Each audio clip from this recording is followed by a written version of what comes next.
In a world of rules, everyone deep down wants to be free. Sorry, I fucked your husband. On the other hand, if everyone was free, then the world would descend into chaos and anarchy rather quickly. Sorry, I fucked your husband. On the other hand, sometimes the universe deals you a bad hand, and despite knowing your course of action is morally reprehensible, you just have that insatiable itch that you want to freaking scratch. Sorry, I fucked your husband. Ladies, gentlemen, and others, I welcome you to the dawn of a new era, the first ever in its series on my channel, where I spent the last few months concocting a proper analytic and comedic formula for videos. I welcome you to 100 hours of researching and writing. I welcome you to the impact of hell of a boss. Get it? Because it's one hell of a boss, and also it takes place in hell, and they're also bad at grammar, so it's hell of a boss. Get it? Okay, I'll stop. This video will be broken up into many chapters discussing the actual story. First, how it impacts you, and how it impacts the internet at large, becoming a massive cultural phenomenon, the likes of which has never been seen prior. Take everything you thought you knew about independent animations and overdose it on coke. No, literally, there's a lot of overdosing on coke in this show, and it's beautiful. And still somehow a more positive impact on society than anything that Disney made in the last 2 decades. No, really, and I'll prove it. Better hit that subscribe button and notification bell, because a new slew of content is coming, mixing old Nux from 5 years past to new Nux today. I have created something I'm very proud of, and I'm really honored to take you on this journey with me. Apology accepted. But if you ever pull a stunt like this again, I will fuck you and your wife. The story of Hell of a Boss takes place in the mythical land of Florida, where heinous acts and crimes take place all over the place. No, actually, it takes place in hell. That was a joke before, because okay, I'm not gonna explain my jokes anymore. You're just gonna have to hold on tight. In the land of Florida, we have all sorts of different species of Floridians. Society is made out of a hodgepodge of different races and breeds of demons that are hellspawn, meaning creatures that were born there, as well as humans that were sinners that unfortunately didn't make it to hell, like most of the people watching this video right now. So, sinners, hellspawn, you got a weird hodgepodge of immortals and mortals in this crazy society, and every once in a while it gets overpopulated, a bunch of them get wiped out, and you know, lovely Thanos fashion, we all love that stuff. And what's so interesting, and I want to stress this very, very much, because this is the major selling point to the story, as we will soon see in the next chapter of this video. Stay tuned. But this is set as a comedy. That's what's so cool here. You have a story built in this really cool fictional environment with a really cool art style, cool sound effects. Every character looks goofier and wackier and zanier than the last. Some of them give off an air of royalty. Some of them just look like YouTubers that trying their hardest to follow Andrew Tate's Hustlers University course, but unfortunately did not make it all the way to the top. And in this very wacky society that doesn't need to follow the regular rules of the society we inhabit, you get to see people who live as slums and some people who live as slum lords. You have people that are capitalizing on the desire of the unfortunate, kind of like in our world right now. Like, let's call a spade a spade. I mean, any Americans in the audience? But unlike the liars that make believe that they don't want to take advantage of the unfortunate in the real world, the people in hell, they're wearing their heart on their sleeve. They're like, yes, this is a strip club made for married men.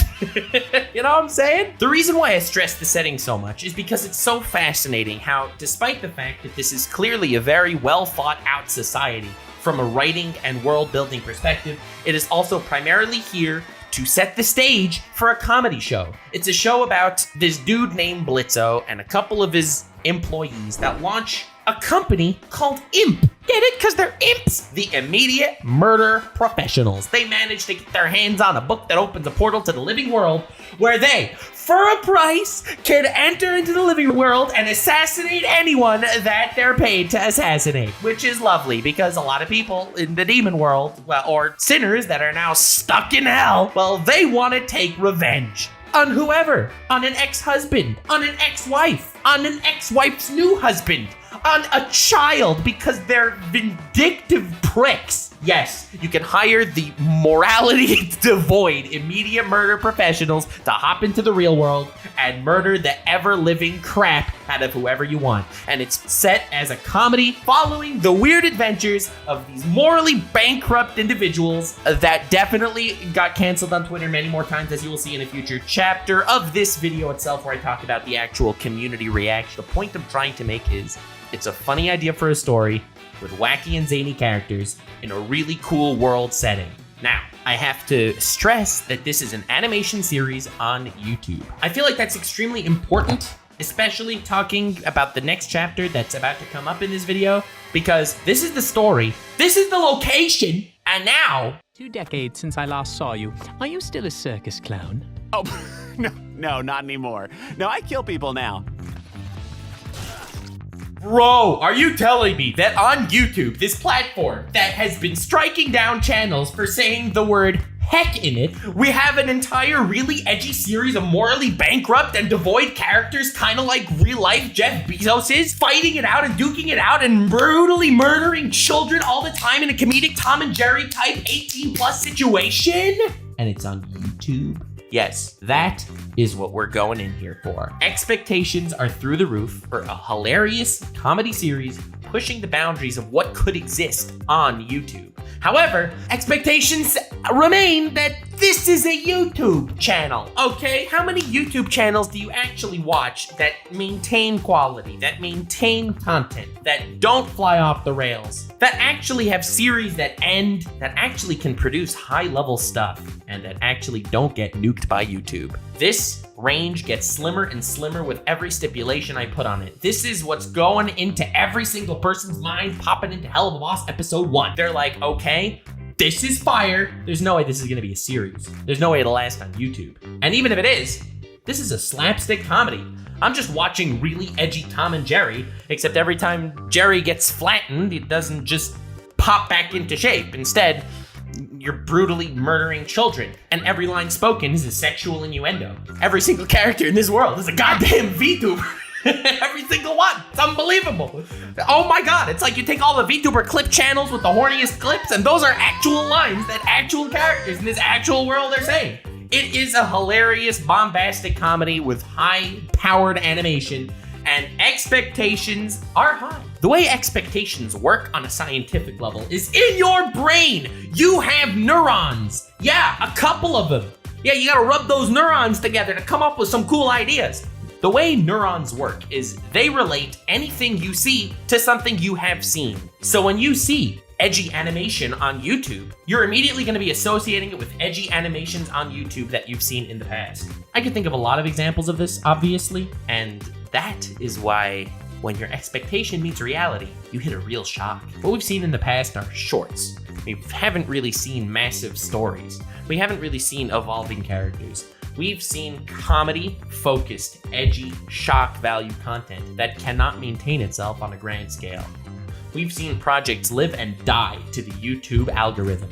A long time ago, animation content was really powerful and really strong. And if you made an animated short that was 1 minute long of bombastic action and hilarious content, it would get pushed. But because of the YouTube environment that exists, with demonetizations, with age restrictions, you can no longer say what you want to say. You can no longer show the world what you want to really create. Instead, you are left in this little bubble where you have to toe the line. And not only that, but allow me to introduce you to the YouTube algorithm, which also hits you for a completely different reason. If somehow you do manage to survive the crazy stipulations put on you by Osama bin Susan, you still gotta get it to blow up on YouTube. And to do that today, you need a little thing called watch time. You need people to watch your videos for many minutes at a time. Now, let me tell you something about a 1 minute video. People are not going to be watching that video for much longer than 1 minute. That's why when you see a lot of the big videos on YouTube, they are videos that are like 4 hours in length. They are these massive documentaries. There are videos like Critical Role, which has been blowing up lately with their 4-hour D&D sessions, or someone like The Right Opinion, who makes a 4-hour analysis on the overeating of Nikocado Avocado and why his ass is insanely fat, and how the clamp of his axe cheeks just keep alerting the guards. 4 hours on alerting guards, bro! And these videos YouTube pushes to an insane degree. You got channels like Trash Taste and other long form content channels doing extremely well because watch time on YouTube is kinda king. And if you wanna make a 1 minute long animation, even if you survive the crazy stipulations put on you by the oppressive fist of the ruling class, you also have to get watch time. So when you have a series like Helluva Boss that ticks the boxes, that isn't afraid to be edgy, that is going to get funding from outside sources, like from powerful Patreons and live streams and merch sales that completely kill the game, they can actually produce the quality content necessary to make a 20-minute long episode which hits that watch time sweet spot, god damn it! Helluva Boss can defy your expectations because it could survive on the modern landscape of today. Something the likes of which could not have happened for almost any other animation in this area. Other things that I guess I would compare to Helluva Boss is something like a bridged series, where someone would take an anime series that existed in the past and would cut up the scenes and rearrange the voice flaps, getting voice actors and stuff to completely change the narrative and the story. Like Team 4-Star did with Dragon Ball Abridged. That was huge, that was great. Let me tell you something else that had to deal with. That had to deal with copyright and eventually died. Helluva Boss is an original production and does not therefore have that headache. Helluva Boss, despite looking like an animation on YouTube, despite looking like a story crafted by YouTubers, Helluva Boss is in a league of its own, and it was from the very beginning. Your expectations are inherently wrong, just like mine were. Helluva Boss is gonna take the world by storm. What are you? A leprechaun? Yeah, pretty cool, huh? But you sure as shit ain't gonna tell nobody. Oh, your expectations are wrong for completely other reasons as well. You expected a lighthearted, funny, edgy story. You expected it just to be curse words strung together with inappropriate phrasings. You expected this to just be a funny show that you didn't want to show to your parents. You expected this to just be a story of zany characters doing horrible things that are just accepted because they takes place in Florida? These characters are insane. Every character has a backstory. Every character has development. The same character in episode 1 is not the same person we know in episode 7. They develop over an episodic story.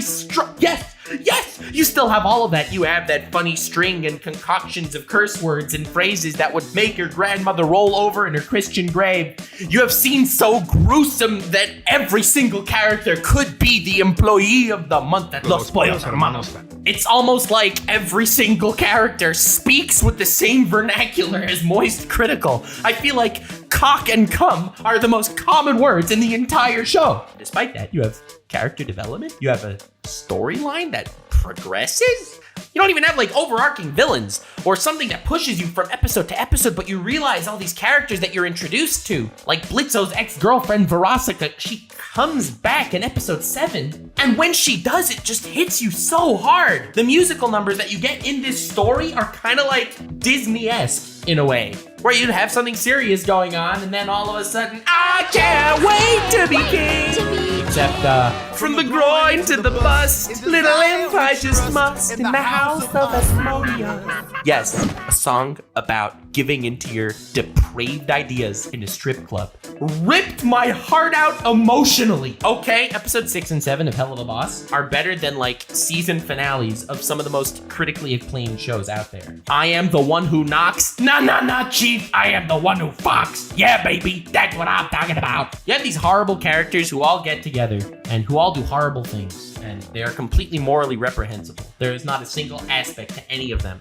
that I would say, yes, I want my child to watch this show and embrace these characters and learn from them and grow. No. This is a show that I will watch happily on the toilet. Okay? Every 2 months when a new episode drops, oh yeah, I'm gonna take a 20-minute shit immediately and see how this plays out. You expected a show to start off strong and then lose steam eventually because they're just gonna be pulling in money from their rabid audience. But the talent increases. Expectations versus reality? Yeah. You wanted a funny episode to come out every 2 months. Well, you got a funny episode that comes out every 2 months that also punches you in the gonads every once in a while. You wanted a story that you could actually fall in love with these characters and start liking them. But these characters start crushing you every episode. You wanted a story that doesn't deteriorate in quality like almost every other YouTube series. Well, it just gets better. Bro, the talent, the animation gets better. The music gets better. The voice actors get better. In the latest episode, they got the voice actor for Jafar from Aladdin. Jafar! I am your master now. I'm afraid of that. Genie,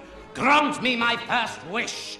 I wish to rule on high as Sultan. You will be entrusted with the study of the earth skies, the stars, the prophecies they hold, all that stuff. Isn't that fun? To voice act Stolas' dad. Now, all this is really important to lay out. I need to give you that expectations versus reality dosage for the actual story for me to start talking about how it's impactful to me and to you probably on a personal level, and then to talk about how it impacts the landscape around it.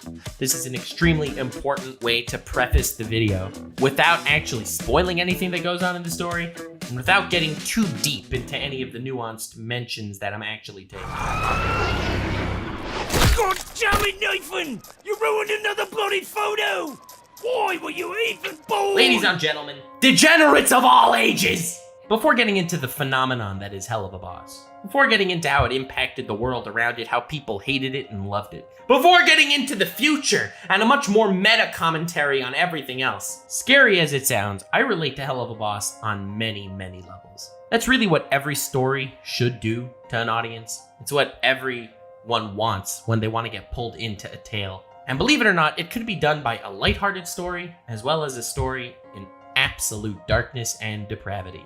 And I have to say, Helluva Boss is kind of the latter. Now, I never had any drug addictions or massive problems in my life that I want to talk about and pull at your heartstrings with. Every single person struggles with certain themes that are accentuated in Helluva Boss and that are really touching. Stolas is a character that's born into a position of power.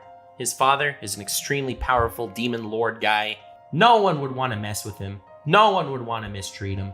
He's someone that had whatever he wanted all of the time. He's someone that loves reading and had infinite books. Someone who likes extravagance and had infinite wealth. He's someone in a position most others would die to be in. He's an extremely fortunate position, and I think everyone that has the capability to spend their time watching a video like this is somewhat fortunate as well. I don't know your current state, but every kid in Africa that's struggling to find their next meal would swap lives with you in a heartbeat. I do sincerely apologize for any of you that might take offense to something like this, that find yourself in a position where you are misfortunate, but you have internet, you have a device that could watch this, which means you're probably in a society that will not let you starve to death, probably won't be dying of thirst anytime soon. Born fortunate or born unfortunate is a swinging pendulum. At the end of the day, you will always find people that are more fortunate than you that you envy, and you will always find people that are less fortunate than you that honestly you don't give too much thought to because you're too busy envying the people that are more fortunate than you. God! Life lessons with Nuxanor! The reason why I mentioned Stolas is because I consider myself relatively fortunate. I'm trying to look at myself in an objective perspective. Look at me. I'm this guy. I have a bunch of subscribers on YouTube. I make a very healthy income. Don't want to get into too many details about my private life online because I'm always targeted for like doxing and swatting, and I don't want to deal with this, but very happy in my private life as well. But now let me tell you a few things about Stolas that really hit me. And I will explain to you why they hit me. There are some obvious ones. For example, Stolas is in an abusive relationship. That sucks. It really sucks. His wife treats him like garbage. It's hard to look at. He's this really fortunate, rich, well-to-do fellow, and his wife treats him like absolute trash, and he's upset with his everyday life. I'll give you another example. Because he's treated like trash, because he's being looked down upon by his wife, his daughter has no respect for him. He loves his daughter, yet she does not reciprocate these feelings. I'll give you another example. Because he is in this position of power and position of duty, he has a duty. He needs to have a child to take the heir to the throne, all that, etc., etc. Yada, yada, yada, yada, yada. Which really pigeonholes his life into a single direction. Am I right? He also doesn't have friends. Because he's in this extremely high class, he just doesn't have people that he is in the position to hang out with, that he has the capability to relate to. It sucks being in a class of your own, whether it's on the top or the bottom, in completely different ways. All these are true and all these are obvious when watching the actual story. But what really hit me and what really made me appreciate the writing into this character is Stolas is gay. Yeah, that's right. The Quartering is gonna start making videos about how funny anime man is, becoming woke and stuff. No, that's not what's happening at all. The reason why I think it's such brilliant writing is because it's not mentioned that he's gay a single time in the actual story. And because there's zero discrimination against gays in hell. Why? Because everything is on the table. It doesn't matter what your sins are. It doesn't matter what you do. It doesn't matter any of this. You could live your life and be yourself in a depraved society where nothing matters. In essence, there is more freedom and less discrimination in hell where everyone's evil. Do you see the brilliance of this writing? Do you see why I think this is just a fantastic story and a fantastic medium to promote ideas? So, Stolas is pigeonholed into a life where he has to marry a woman to have a biological child, where Stolas just wants to be with someone that he loves and appreciates, that for whatever reason, he can't. He is forced to live a life that's not who he is. This is an extremely, extremely powerful case of character writing, and it is impactful to me. I am not gay. However, I think everyone, in a degree, wears masks. Depending on who they are around, they have to wear a different mask, and they have to show their colors in different ways in order to be accepted by the herd and accepted by the masses. You are playing a character that's not yourself at all times, and it is crushing you. At least I know it's crushed me for a while. And this is the aura that's oozing from gay, powerful Owlman. This same exact idea of wearing a mask and unable to live a life where you are yourself. That hits so hard. That is a crazy way to write a character. My passion for YouTube is that I could show a side of myself that I can't really do in society. And I'm lucky enough that it worked out and I managed to find people to subscribe and watch my shiz and vibe with and make friends after this fact in this wonderful internet landscape that also gives me insane amounts of headaches from time to time for completely other reasons, but it's beautiful in its own way. Self-expression is extremely difficult in the modern era, especially when, despite preaching acceptance, people are extraordinarily discriminatory. If you don't fit into their frame of understanding, you are going to have a bad time. And I think most people do. Whether it's your parents expecting a certain thing of you, whether it's your friends, your social groups, your schools, your teachers, your friends, you're always being pigeonholed into acting like someone you're not. So when I see gay, funny, powerful, rich owl bastard in this show, I'm thinking about all those times where I couldn't be me. And when I see that he has episodes that don't end with a happy ending, I'm thinking, damn, that could have been me.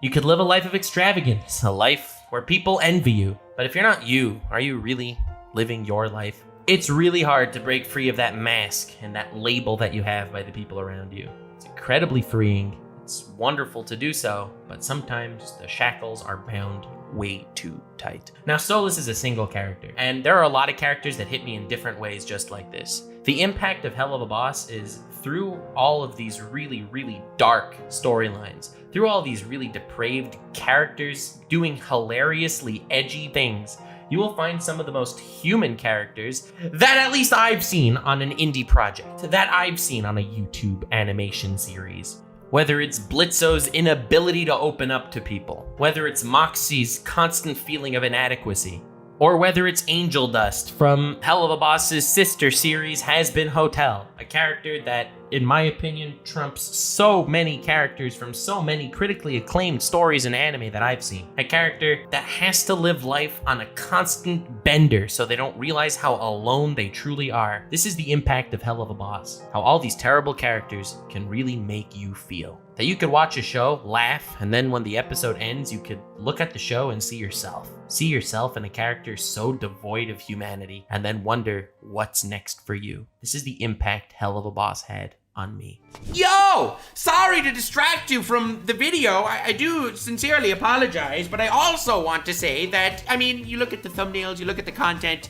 I'm too edgy for YouTube, but YouTube doesn't like me. Wanted to take a moment to say thank you to G Fuel for being such awesome homies when it comes to sponsoring the channel. They really are. They're really great. They support your boy. So gotta spread the love around. If you enter code NUX, you get yourself 10 to 30% off your G Fuel order, or you can click the link in the description to go right there and get your discount. G Fuel is an energy drink that's 0 calorie, tastes amazing, and has a myriad of great flavors. It ships quickly, and it supports your boy.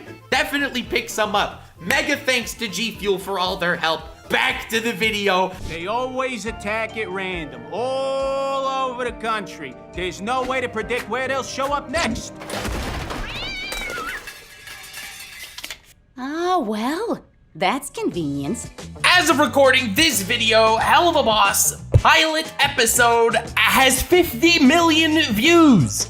All right, well, enough of the sad stuff out of the way for now. We're gonna get back to some emotional sappiness, whatever, when we get to towards the end of the video, where we talk about how it's an impact on everything. All right, come on, hold yourself back, wipe your tears away, maybe subscribe, put a few extra inches on your penis. Not gonna kill you. Helluva Boss is a cultural phenomenon, okay? And we're gonna talk about it right now in this chapter. The pilot episode, as I mentioned, 50 million views. I'm trying to get that across to you. I don't think you understand. This is more than almost any Netflix series premiere. Hello? 50 million? The newest episode just came out, and it hasn't really lost steam either. In less than a week, it got 10 million views. Helluva Boss is as big as Mr. Beast. I don't know about that one, Chief. Okay, that was hyperbole on my part. But barely. Full budget Netflix series do not get as many views as Helluva Boss. Let me try to put this into perspective for you, all right? Let me try to make you understand what I'm trying to say.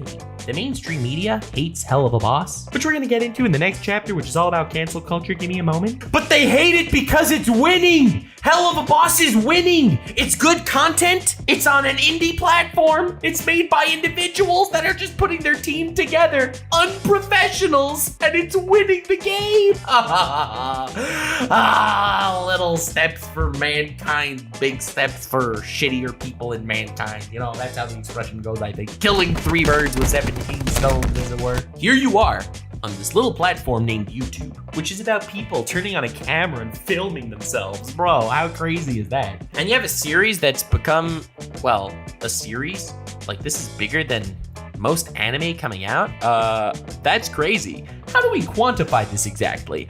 Well, your really popular anime, well, what happens to them? They get a cult following, okay? Helluva Boss has a cult following. They sell a lot of merch, all right? Helluva Boss sells merch. There are knockoff people selling merch for Helluva Boss that are completely doing it illegally, just like for anime, all right? Pog, love that. There are crazy fans, there are crazy haters. There are waifus. There's lots of porn of Helluva Boss. There are furries dressing up as characters from Helluva Boss. That's a mainstream appeal right there. It's been mentioned by all sorts of mainstream media. There are articles about it. Whenever a new episode drops, it trends #1 in the world. They have production issues, just like regular anime.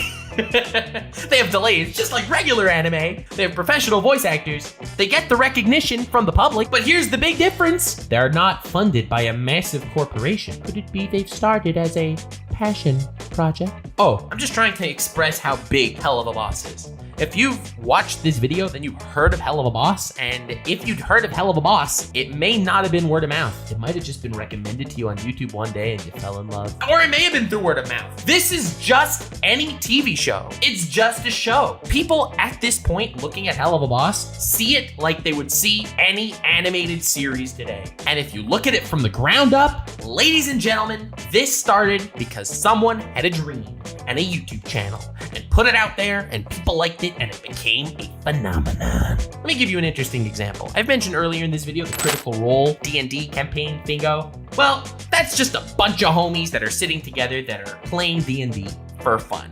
Let's compare it to something else. Harmon Quest. Dan Harmon, one of the creators of Rick and Morty, creator of Community. This dude is well known and he has a lot of connections.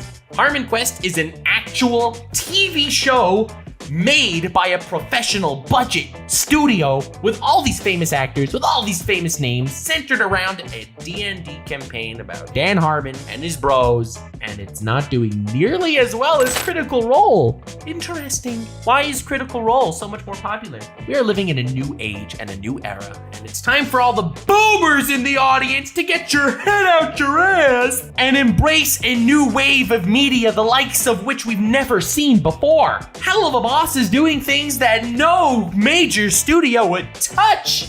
It's covering levels of profanity that no one thought they'd be able to garner an audience for. And you see people copying this formula today. You see more edgy animations being made. You see professional studios trying and failing to copy the formula that made Helluva Boss as big as it is. When I say Helluva Boss has become a cultural phenomenon, I mean it has impacted the landscape of animation today.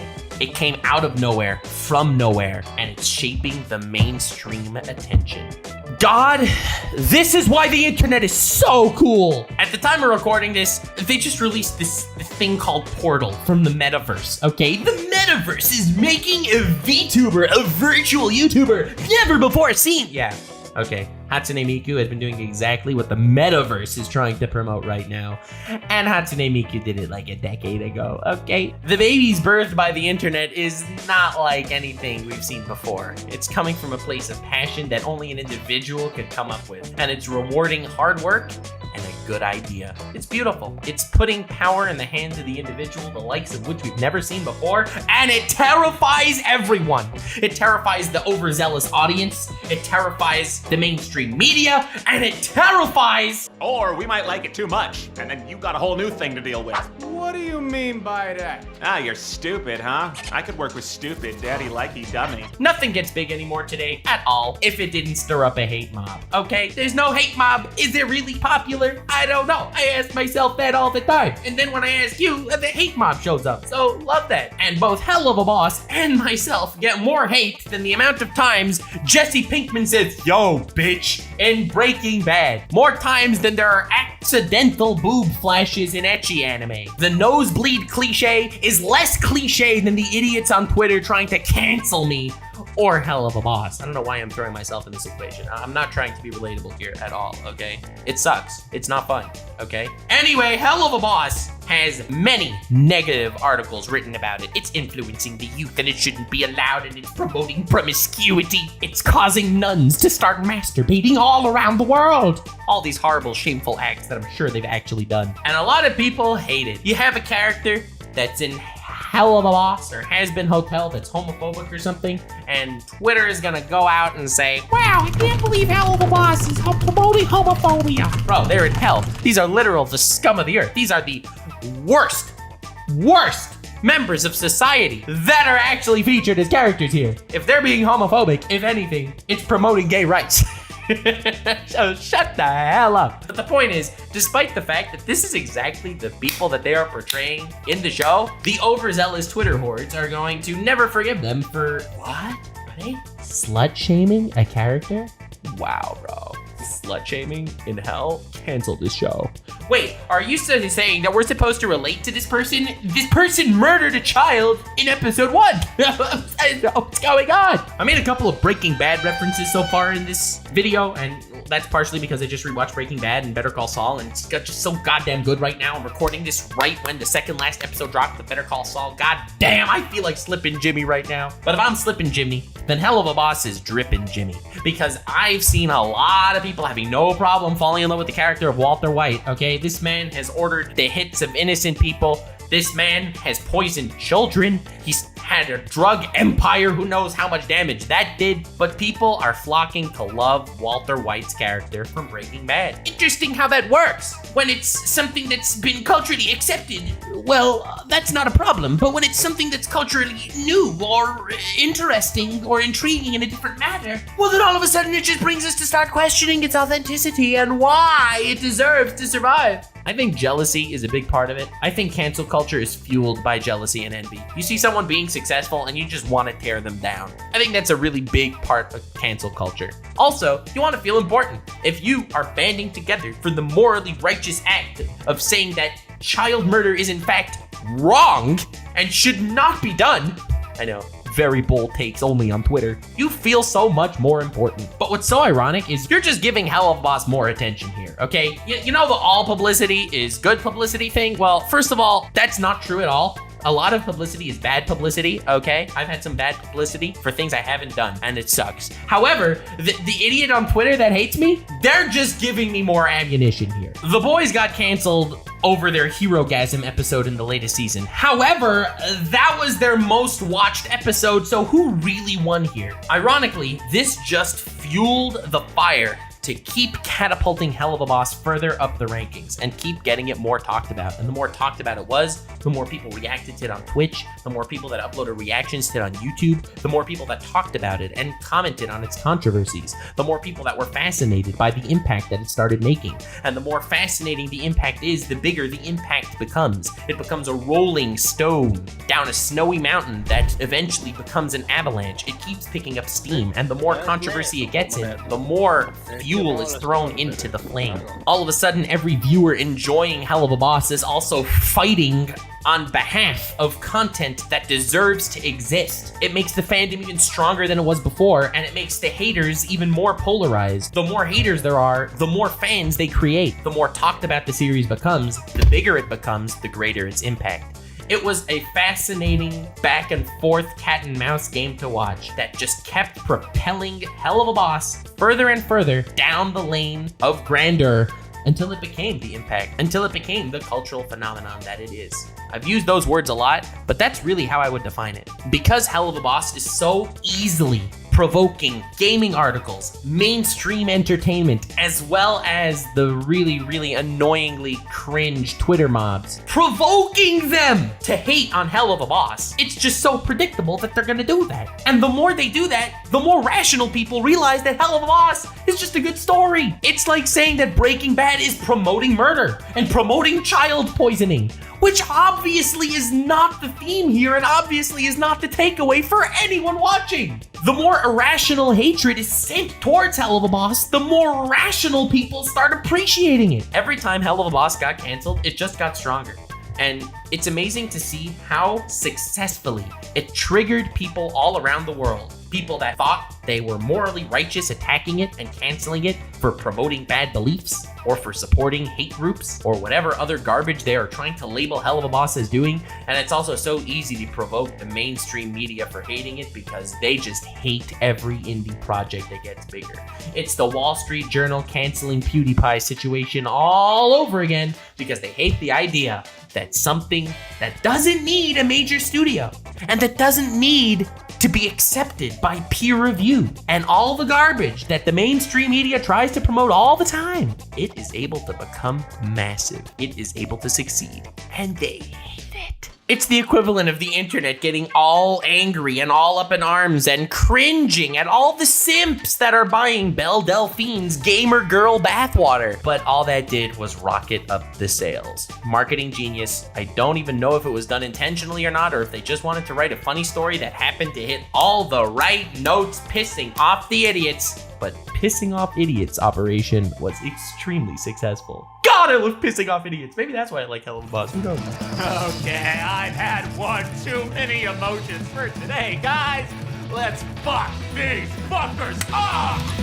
As I've mentioned earlier in this video, which is becoming very long at this point, my Impact series, which I'm really proud of and put a lot of work into, but the videos are very long. If you're still around, goddamn, I love you, subscribe. But anyway, as I've mentioned earlier in the video, animation on YouTube has been a big thing for the entire inception of YouTube, for like as long as it's been around. Animation and YouTube go hand in hand, almost as well as America does with school shootings. It's just unbelievable. I've briefly mentioned the state of animation on YouTube and why it just doesn't really fly today like it did in the past. But that's not to say animation is dead. Animation is very much alive and kicking, and I think always will be. It's a fascinating medium, proven time and time again by Disney, by anime. It's only becoming bigger. We have animation for children. We have animation for adults. Rick and Morty Season 6 is coming out in a month, and I've never been so excited. God, I love Rick and Morty. It makes me feel so smart, even when I'm of just slightly above average intelligence. I've mentioned a bunch of issues. If you're animating based off something that actually exists, you could get hit with bogus copyright garbage, which sucks to deal with.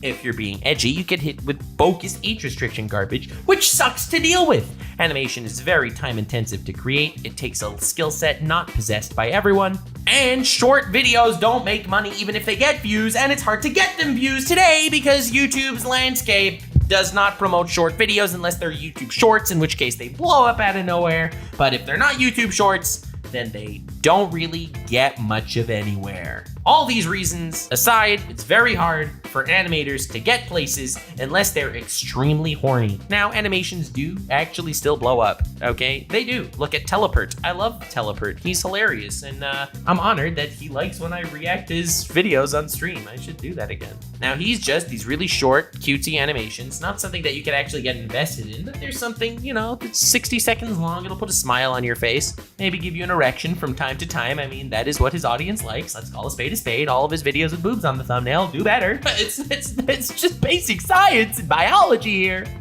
Nothing groundbreaking. But in order to really profit as an animator on YouTube, you gotta make the long form stuff. So if you wanna stick around forever, you gotta keep making long form stuff. Lots have tried and lots have failed. There's a channel by the name of Jello Apocalypse, okay? It has about 2 million subscribers. It's been around for a long time. They were often animation based when it comes to their content. A lot of their videos do very well. And they decided to launch their own animation exclusive series, you know? Epithet Erased, and another one, Miles is a Robot. To be frank, they're not very good. I did not enjoy either of them. They're kind of cringe. However, since they already had this massive audience, they already had income enough in order to create these, they were able to make them animated series with feature-length episodes. They did not do very well. Each episode did, you know, worse than the previous episode. They didn't do poorly by any metrics. However, they did not do well if you're looking at it compared to animated shows. Good for YouTube, but that's the extent of it. And to be fair, the content, in my humble opinion, obviously this is all subjective, it wasn't that good.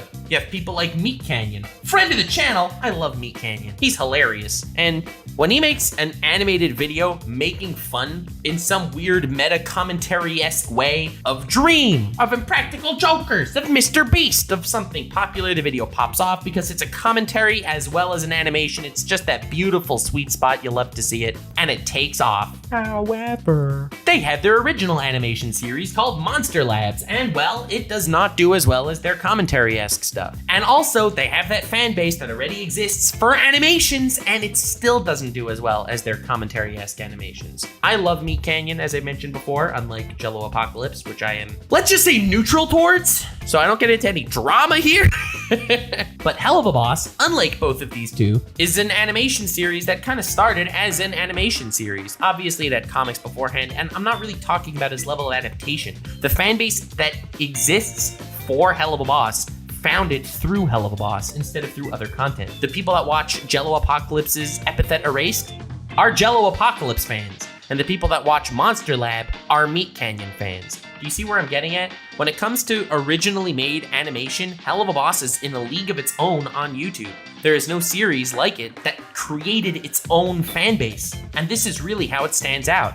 Other animation that exists comes in the form of storytelling, comes in the form of commentary. You have your The Odd Ones Out, talking about life experiences, or Jaden Animations making videos about Pokemon Nuzlocke animated. Again, they fit that long form content, they fit that sweet spot, but they aren't an original animated series. Helluva Boss did something groundbreaking. They did something risky. They did something incredible. And they changed how the world looks at making animation on YouTube. All of a sudden, it's possible again. For the longest time, animation on YouTube to create something that is your own and your original tale. That's not something that anyone had faith in until today.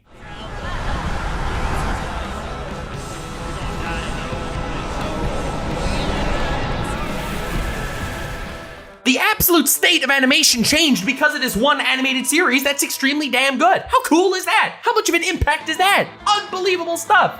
And you know what? I bet you within the next 3-4 years, you're gonna have another series as big as Helluva Boss that comes from some other channel, some new story, some new thing that people latch onto that becomes this big. It's that cool. It's that groundbreaking.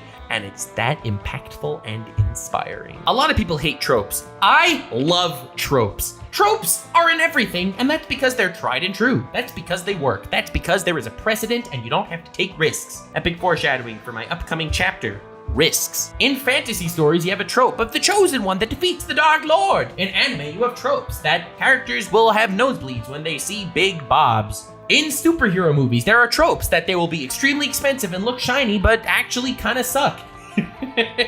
There's so many things that I could play with here, and so many different parts to Helluva Boss that lets me think about what kind of tropes they kind of exist. This is kind of similar to the expectations versus reality chapter earlier in the video, but I want to put it all together here in this one little bundle. We have tropes on YouTube that edgy content won't live, that animation content won't survive, that a story coming from an individual channel that's not a commentary on anything and doesn't have an existing fan base will not thrive, that cancel culture will crush it if it strays out of the lines, tropes that a show created for comedy will not actually hit emotional beats, the trope that these characters are not characters we'll actually care for, they're just gags, the trope that it'll fall off, the trope that it'll lose steam.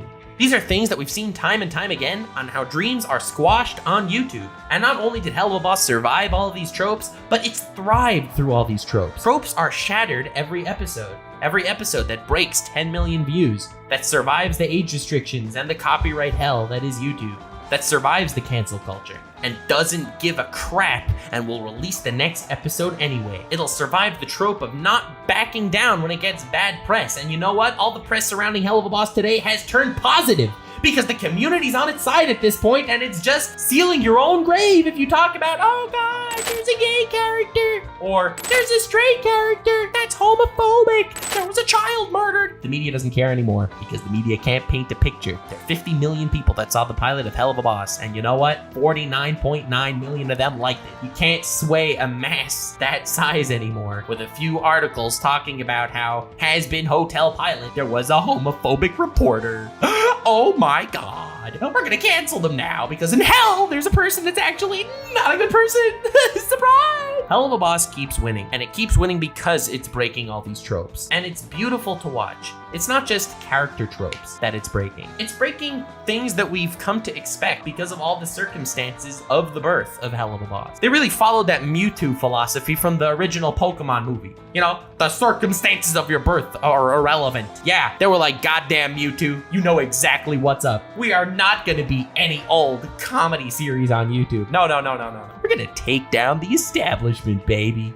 We're gonna make something so good, it's gonna get so big, and people are gonna talk about it positively because they have no other choice. It's been fascinating being on this ride from the get-go, watching articles and news sites that have been publishing articles denouncing Helluva Boss started making articles praising it because that will get them the clicks. Talking about how there's a new season starting and has new voice actors will get them more views than an article saying there's a character in Helluva Boss that's kind of a dick sometimes. I love that YouTube, for me personally, has allowed me to make this video because there's a trope on YouTube talking about things you hate, and I'm really happy to be able to make a video talking about something I love, even though this video is probably gonna get copyrighted or age restricted or something.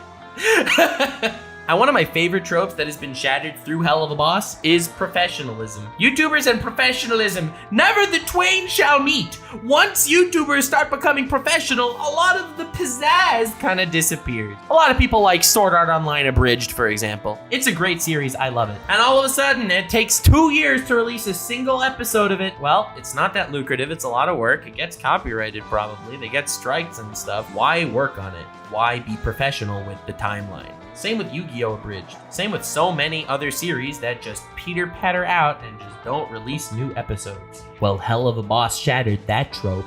And the other way around too, the sellout trope. You have people like Ninja who talk about, well, all you need to do to stream is to have an amazing setup like mine. Pay for my course where I explain to you exactly how blue I've dyed my hair and how expensive my computer is, where I kind of subtly flex that I'm in a $1 million mansion with all the money I need for props. Yeah, that's what you guys should do too. And you know, a lot of the mystique kind of vanishes. I love that PewDiePie content is the same PewDiePie content 5 years ago. He'll just turn on a camera and react to memes or something, okay? He doesn't need to increase all of his crazy stuff. He doesn't need to be in an Epic Gamer compound in order to make it. Ninja's stream has lost a lot of viewers over the last couple of years, and partially it has to do with Fortnite becoming less relevant. I mean, that is true. But also, he started investing a lot more into his props and his gags and his very expensive machinery than investing into his content, discovering ways to recreate it and to make new stuff and to keep revitalizing who he is as a person. The trope of selling out on YouTube is not taking sponsorships. It's not saying that Raid Shadow Legends is the best game on the planet. Selling out in my mind on YouTube is realizing that you can create a system that you just throw money at and the content gets made. And I don't need to worry about it. I don't need to reinvent myself anymore about it. That, in my mind, is selling out on YouTube. And it's not all about the money. I don't think Mr. Beast is selling out. He's becoming bigger and bigger, and he's coming up with bigger and bigger ideas for videos. So I don't see that as selling out. Selling out is saying once you have the budget to throw, you throw the budget and the content becomes stale. Helluva Boss did not sell out in that way either, and once again has shattered that trope. Despite getting tens of millions of views on a video, every episode is better than the last. The writing gets better, the voice acting gets better, the music and animation keeps getting better, and the passion is still so visible. The story is a story that you could tell VivziePop wants to tell. It's not just there for the next cash grab, and it's not just there to keep surviving. Helluva Boss Season 2 is not like Boruto, okay? It's not like, oh my god, Naruto was big. Well, let's just make a sequel. That'll make us money from all the Naruto fans that want more. Helluva Boss is a lot more like Better Call Saul. It's a prequel on an extremely popular franchise that has a story to tell. And that brings us to our second last chapter of the video, risks versus passion. You both need to get a room. Hey, I am not a day hooker. What, I just said I'm not one, prude. The reason why I'm making this video all together is because I am someone who's always made content from a place of passion. And I've taken risks to do so. I've taken risks making content instead of pursuing a normal job like most people should do. And I did it because I love making content. I love making videos. The video I'm making right now is a video that's different than my normal content, which all my YouTube partner manager people tell me not to do, but it's a video that I really wanted to make, so I went ahead and made it, which is obviously why I would like it if you liked the video and subscribed and shared it with your friends. These videos come from a place of passion and always have for me. That's what I've always been about. Every few years, my content changes, and a lot of people are wondering, oh my god, the old Nux is dead. This is so sad. I can't believe it. But at the end of the day, I am evolving and growing as a person. I am liking different things, and there are different things that I want to create. I would rather be someone who makes fresh content that I'm loving than following a formula that I'm hating. The reason why I'm making this is because I missed the more analytic content that I made years back, and I'm really happy to be bringing it back in a revamped style that I really think I can put so much more into each video. I think the quality of this video, for example, is much better than the quality of the analyses that I've made many years ago, with the exception of very few that I am really looking to surpass as well. I love self-betterment and self-growth in this way. Anyone that pursues YouTube is taking a risk and should be doing it from a place of passion. People that do it because they want to become rich and famous very infrequently do, and I don't think their lives are all that great if they do manage to accomplish that goal. I love what I do every single day. Helluva Boss strikes me as a series that does as well. It definitely comes from a place of passion, and it definitely has huge risk. Even looking at the first episode, you imagine the budget on that animation? Do you imagine needing to pay all the voice actors, the editing, the writing? There are so many people that ended up needing to work on a project this massive. The risk was huge. The amount of time and development and organization that goes up and into every single frame must take forever. I organize game shows on my channel because they're a lot of fun, but just organizing 8 people to show up at the same time takes so long. Imagine needing to deal with writers and editors and sound designers, animators and artists. Oh my god! The risks were huge, and it obviously came from a place of passion. That's really why it hits me so hard that this did so well. It came from the mind of someone who came up with an idea they loved and wanted to share with the world, and they did it! And it succeeded. The #1 most popular answer for 75% of kids today when they're asked what they want to do for a living when they grow up is, I want to be a YouTuber or a streamer or something in that vein. I think a lot of that is because their minds are kind of poisoned by YouTubers and streamers that are living life large and stuff. And it's kind of sad to me that that's the #1 thing because of how it's portrayed online. And people want to do it because, wow, that looks like whatever, sure, lots of money and stuff and bitches. This comes from a place of passion. And it's a risk. There is no safety net. There is no guarantee. There's a lot of heartache and a lot of issues that come from it as well. The mental stress is insane, whether it's if you're gonna get canceled or whether if it's how you're gonna pay your bill if your video doesn't pop off or if you don't get a sponsor this month. I respect the passion and I respect the risk of Helluva Boss so much, and it's what makes it cemented in my eyes as a monolith of the current YouTube era. It's one of the coolest things that has ever been done and exists, and it goes and proves exactly what your mindset has to be going into it. Your mindset can't be, I'm gonna blow up big and make tons of dough. I'm gonna become the phenomenon that I know I deserve to be. It's about creating something that you love, that you want to do, and you're willing to take a risk to do it. I don't know, maybe I'm just hyping myself up because I'm working on something that I have a lot of passion for and I'm taking risks to do it. And, you know, I'm just patting myself on the back. Haha, look, you never know, it might actually work out. You might actually not, you know. Spend a lot of money on a project that doesn't end up working, just like a different project that you've recently worked on that didn't work out. And, you know, you didn't want to worry your audience or start any drama or any of that. So, I mean, hey, look, maybe that's just me. But I have a lot of respect for someone taking a risk to follow their passion, and I'm inspired whenever it works. And you should be too, because ladies, gentlemen, and edgelords of all ages, welcome to Florida. Whether it's following your dreams, whether it's making something of yourself, whether it's doing something that other people didn't have the balls or capabilities to do and actually knock it out of the park, whether it's sticking it to the mainstream that you kind of despise, whether it's sticking it to those social, political losers that are pissed off at you for existing and breathing because they're upset with themselves. Whether it's creating something because you have the love and will to create it, or whether it's because that creation itself is telling an amazing narrative and story.